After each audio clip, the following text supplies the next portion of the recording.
आपण पाहत आहात BV महाराष्ट्र न्यूज, खबरबात महाराष्ट्राची।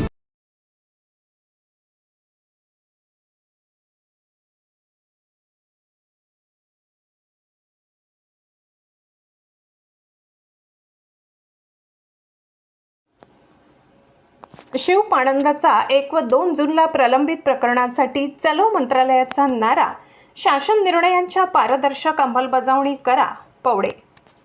शेतरस्त्यासाठी गरजवंत शेतकऱ्यांनी एकत्र येत शिव पाणंद चळवळीच्या माध्यमातून ग्राम, तालुका, जिल्हा स्तरासोबत मंत्रालयात संबंधित विभागांसोबत महसूल मंत्री चंद्रशेखर बावनकुळे यांच्याकडे सातत्याने पाठपुरावा करत विविध महत्त्वपूर्ण शासन निर्णय काढण्यात यश मिळविले। परंतु काही भागात अधिकारी उत्तम काम करत आहेत, काही भागात शासन निर्णयांना केराची टोपली दाखविली जात असून शेतकऱ्यांचे हेलपाटे थांबत नाही। यासाठी शासन निर्णयांची पारदर्शक अंमलबजावणी, राज्यात झिरो पेंडसी अभियान राबविणे, शिव पाणंदच्या प्रश्नावर तालुका, जिल्हा मंत्रालयात शेतकऱ्यांची मंथली बैठक घेणे, राज्यातील सर्व शेतरस्त्यांची नोंद घेऊन दगडी नंबरीद्वारे हद्द निश्चित करून त्याचे सातत्याने सर्वेक्षण करून रस्त्यांची मजबूतीकरण करावे,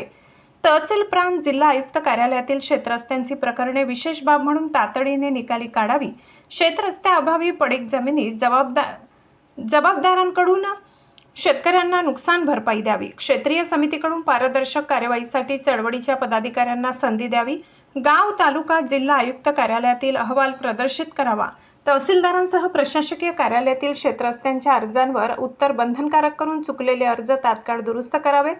तहसीलदारांच्या आदेशाचे प्रांत, जिल्हाधिकाऱ्यांनी सर्वेक्षण करून तो अंतिम करावा, अपिलाचा प्रश्न सोडवावा, न्यायालयीन प्रकरणे महसूलकडे वर्ग करून विशेष बाब म्हणून फास्ट ट्रॅकवर चालवावी, शिव पाणंद शेतरस्त्यांसाठी मंत्रालयासह तालुका, जिल्हा स्तरावर स्वतंत्र कक्ष द्यावा, अशा विविध मागण्यांसह प्रलंबित प्रकरणांवर न्याय मिळवण्यासाठी महाराष्ट्र राज्य शिव पाणंद शेतरस्ता चळवळीचे प्रणेते शरद पवळे यांसह राज्यभरातील पदाधिकारी महसूल मंत्र्यांसह संबंधित विभागांना 1 व 2 जूनला मंत्रालयात पुराव्यासह कागदपत्रे, निवेदने सादर करणार आहेत। BV न्यूज महाराष्ट्रासाठी विभागीय संपादक भिका पवार।